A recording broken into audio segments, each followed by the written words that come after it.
안녕하세요. 첫 번째 남자 다음에 나올 이야기를 전해드릴게요. 노력 많이 했으니 구독 먼저 눌러주시면 감사하겠습니다. 차가운 금속이 아스팔트를 긁는 날카로운 소리가 조용한 거리를 뒤덮었습니다. 타이어가 타는 매캐한 냄새가 순식간에 사방으로 퍼져나갔습니다. 커다란 트럭 한 대가 횡단보도를 덮치며 거대한 굉음을 내뿜었습니다. 카페 창가에 앉아 밖을 내다보던 장미는 들고 있던 유리잔을 바닥에 떨어뜨렸습니다. 쨍그랑 소리를 내며 깨진 유리 조각들이 발치에 흩어졌지만 장미는 아무것도 느끼지 못했습니다. 조금 전까지 자기와 옷을 바꿔 입고 웃으며 손을 흔들던 동생 설인이 트럭 아래로 사라졌기 때문입니다. 장미는 미친 사람처럼 카페 문을 박차고 도로로 뛰어나갔습니다. 사람들의 비명소리와 웅성거림이 귀청을 때렸습니다. 매연과 먼지가 가득한 도로 한복판에 누군가 쓰러져 있었습니다. 장미가 입고 있던 낡은 코트와 투박한 안경을 쓴 모습이었습니다. 장미는 떨리는 손으로 설인의 어깨를 붙잡았습니다. 안 돼. 설인아. 눈 좀 떠봐. 제발 눈 좀 떠보란 말이야. 장미의 목소리가 갈라지며 허공으로 흩어졌습니다. 설인은 아무런 대답도 없이 창백한 얼굴로 장미를 바라보고 있었습니다. 설인의 입가에서 가느다란 핏줄기가 흘러내렸습니다. 그 순간 장미는 설인의 손에 꽉 쥐어진 휴대폰을 발견했습니다. 그 휴대폰 안에는 화영이 자신을 죽이려고 사주했다는 결정적인 증거들이 담겨 있었습니다. 같은 시각 드림 호텔의 대표실에서는 화영이 우아한 자세로 차를 마시고 있었습니다. 그녀의 입가에는 서늘한 미소가 걸려 있었습니다. 창밖을 바라보는 그녀의 눈동자에는 탐욕과 야망이 가득했습니다. 그때 화영의 휴대폰이 짧게 진동했습니다. 신복인 강혁에게서 온 문자 메시지였습니다. 계획대로 처리했습니다. 이제 방해꾼은 사라졌습니다. 화영은 만족스러운 듯 휴대폰을 책상 위에 내려놓았습니다. 그녀는 드디어 자신의 앞길을 막던 오장미를 제거했다고 확신했습니다. 장미만 사라진다면 설인을 드림그룹의 완벽한 후계자로 만들 수 있을 거라 믿었습니다. 화영은 자리에서 일어나 거울 앞에 섰습니다. 자신의 흐트러진 머리카락을 매만지며 그녀가 나직하게 중얼거렸습니다. 이제 모든 것이 제자리를 찾겠구나. 설인아. 엄마가 너에게 최고의 왕관을 씌워줄게. 화영은 자신의 독화살이 어디로 향했는지 꿈에도 모른 채 승리감에 도취되어 있었습니다. 그녀는 곧바로 병원으로 향했습니다. 장미의 죽음을 직접 눈으로 확인하고 완벽하게 상황을 정리하기 위해서였습니다. 검은색 대형 세단이 병원 입구에 멈춰 섰습니다. 화영은 선글라스를 고쳤으며 차가운 표정으로 차에서 내렸습니다. 병원 복도는 환자들과 의료진으로 북새통을 이루고 있었습니다. 화영은 코끝을 찌르는 소독약 냄새를 맡으며 응급실 앞으로 걸어갔습니다. 그녀는 비서들에게 주의를 감시하라고 명령한 뒤 천천히 발걸음을 옮겼습니다. 저 멀리 수술실 앞에서 오열하고 있는 태평과 태숙의 모습이 보였습니다. 화영은 속으로 쾌재를 불렀습니다. 어리석은 것들. 진작에 내 말을 들었어야지. 화영은 가식적인 슬픔을 연기하기 위해 눈가에 힘을 주었습니다. 그리고 경찰과 의사가 대화하는 곳으로 다가갔습니다. 사고 피해자의 신원을 확인하려는 찰나였습니다. 간호사가 들고 있던 피해자의 소지품 바구니가 화영의 시야에 들어왔습니다. 그곳에는 낡은 안경과 함께 화영이 설인에게 사주었던 명품 시계가 놓여 있었습니다. 화영의 심장이 철렁 내려앉았습니다. 그녀는 떨리는 손으로 시계를 집어들었습니다. 시계 뒷면에는 설인의 이니셜이 선명하게 새겨져 있었습니다. 화영의 얼굴이 순식간에 흑빛으로 변했습니다.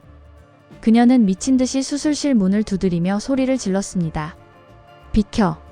내 딸이야. 저기 누워있는 사람 내 딸 설인이라고. 의료진의 재질을 뿌리치고 수술실 안으로 들이닥친 화영은 침대 위에 누운 환자를 확인했습니다. 피투성이가 된 채 산소호흡기에 의지하고 있는 사람은 장미가 아니었습니다. 그녀가 그토록 끔찍이 아끼던 친딸 설인이었습니다. 화영은 자신의 다리에 힘이 풀리는 것을 느꼈습니다. 그녀는 차가운 바닥에 주저앉아 머리를 감싸 쥐었습니다. 아니야. 그럴 리 없어. 장미가 죽어야 하는데 왜 내가 여기 있는 거야? 화영의 비명소리가 병원 복도를 가득 채웠습니다. 자신의 손으로 보낸 트럭이 자신의 딸을 덮쳤다는 사실에 화영은 이성을 잃었습니다. 그녀는 허공을 향해 손을 내저으며 설인의 이름을 불렀습니다. 하지만 설인은 깊은 잠에 빠진 듯 아무런 반응이 없었습니다. 그때 병원 복도 끝에서 또각거리는 구두 소리가 들려왔습니다. 화영은 젖은 눈으로 고개를 들어 소리가 나는 쪽을 바라보았습니다. 그곳에는 죽었어야 할 장미가 서 있었습니다. 장미는 평소 쓰던 안경을 벗고 서린이 입고 있던 화려한 원피스를 입고 있었습니다.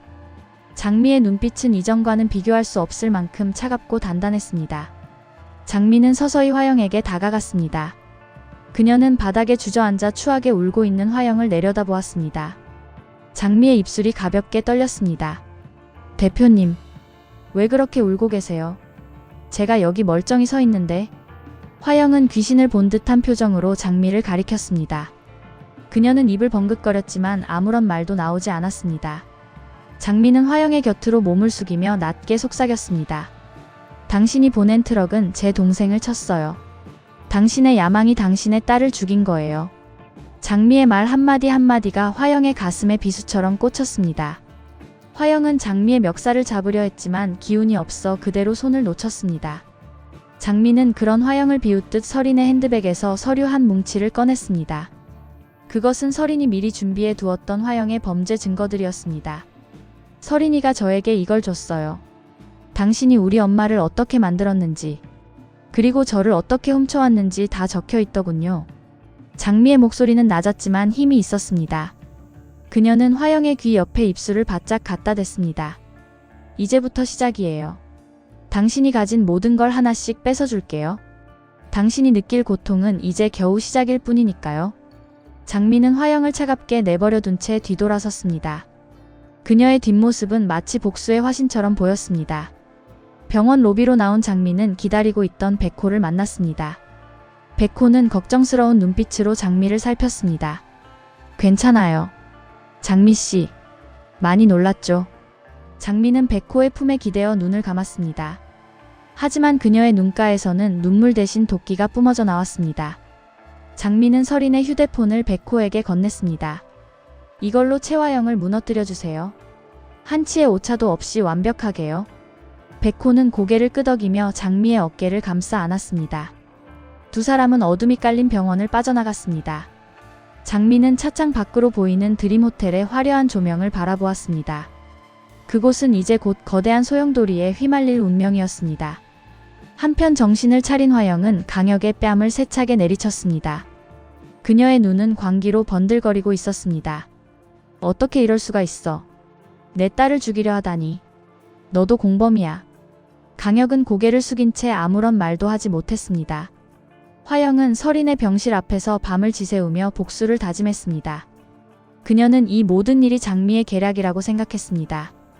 화영은 이제 장미를 죽이는 것만으로는 부족하다고 느꼈습니다. 장미가 소중히 여기는 모든 사람들을 파멸시키겠다고 결심했습니다. 다음날 아침 드림그룹의 마 회장이 병원을 찾았습니다. 그는 서린이 사고를 당했다는 소식에 큰 충격을 받은 상태였습니다. 화영은 마 회장 앞에서 연기를 시작했습니다. 아버님, 이게 다 오장미 그 여우 같은 년 때문이에요. 서린이를 유인해서 사고를 낸 거라고요. 마 회장은 화영의 말을 듣고 눈살을 찌푸렸습니다. 그는 화영의 눈에서 읽히는 이상한 광기를 발견했습니다. 마 회장은 아무런 대꾸 없이 서린의 병실 안으로 들어갔습니다. 서린은 여전히 의식을 찾지 못한 채 누워 있었습니다. 그때 병실 문이 열리며 장미가 들어왔습니다. 그녀는 여전히 서린의 모습으로 변장하고 있었습니다. 마 회장은 장미를 보고 깜짝 놀라며 뒤로 물러섰습니다. 네가 어떻게 여기에? 장미는 마 회장에게 공손히 인사하며 미소를 지었습니다. 그 미소는 서린의 것과 너무나 닮아 있었습니다. 화영은 장미를 향해 달려들려 했지만 비서들에게 막혔습니다. 장미는 마 회장의 손을 잡으며 다정하게 말했습니다. 할아버지, 저예요. 서린이가 아니라 장미예요. 당신의 진짜 손녀요. 마 회장의 동공이 크게 흔들렸습니다. 그는 장미의 얼굴에서 죽은 아들 동석의 모습을 발견했습니다. 화영은 비명을 지르며 절규했습니다. 진실의 문이 열리고 얽히고 설킨 운명의 실타래가 풀리기 시작했습니다. 장미는 화영을 향해 승리의 미소를 지어 보였습니다. 그녀는 이제 드림그룹의 안주인으로서 첫 발을 내디뎠습니다. 화영은 자신이 쌓아 올린 모든 것이 무너져 내리는 것을 지켜봐야 했습니다. 하지만 화영 역시 쉽게 물러날 여자가 아니었습니다. 그녀는 마지막 카드를 꺼내들기 위해 은밀히 움직였습니다. 서린의 손가락이 미세하게 떨리기 시작했습니다. 그녀가 눈을 뜨는 순간 어떤 진실이 폭로될지 아무도 알 수 없었습니다. 장미와 화영의 처절한 전쟁은 이제 본격적인 궤도에 올랐습니다. 누가 최후의 웃음을 짓게 될까요? 운명의 부메랑은 이미 돌아오기 시작했습니다. 이렇게 이번 이야기가 마무리됩니다. MBC 11 드라마 첫 번째 남자 다음 방송에서는 어떤 흥미진진한 사건들이 펼쳐질까요? 벌써부터 기다려지네요. 시청해주셔서 감사합니다.